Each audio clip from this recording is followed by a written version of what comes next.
Some people, they get mind, though. They over get mind. They not you get the fear of God at all. Why you go come my house? You go come give me only 2 elephant garden egg and 1 courgette. Why? I don't understand. My people, no gonna see wetin I dey talk about. These 2, this one they see. So with this one, then my person can't give me for house. One of my Weibo friend.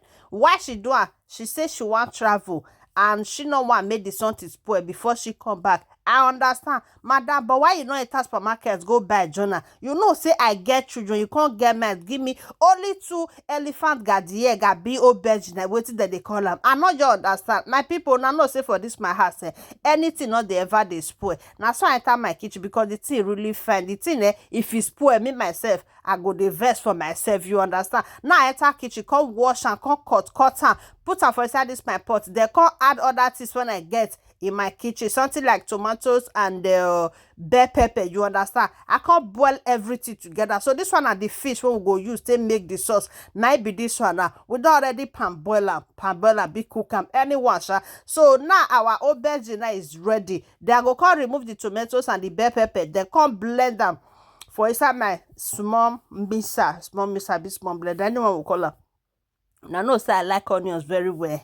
Then after that one, I will come start to the fry the things we go to make this our aubergine sauce. So this one now the bell pepper and the tomatoes with the atarado when I boil earlier. And I be this one. We can't blend everything together or more. Then later now come they add our seasoning and the spices we we get for inside our kitchen. If I tell you now at this point, the aroma wey don dey come out from my kitchen is giving 100 over 100 minus nothing. The thing never even ready. Just keep watching.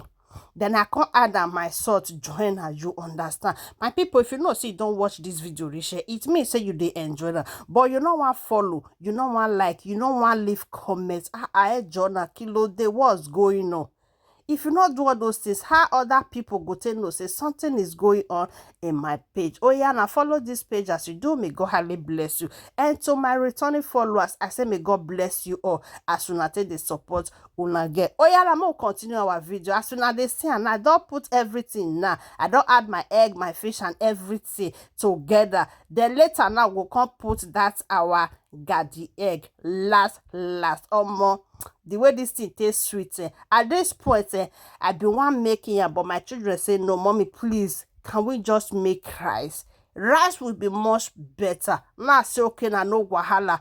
If that is what you guys want, your mommy got you guys cover. My people now so we take boil rice. So now rice, now we take match this sauce one they say for you. Some of the thing, you over sweet. Madam, when you give me this 2 aubergine, God go bless you, because at this point I do not even reason I say I go make this sauce, you understand, but the woman now come make it easier for me. Thank you guys for watching and see you all.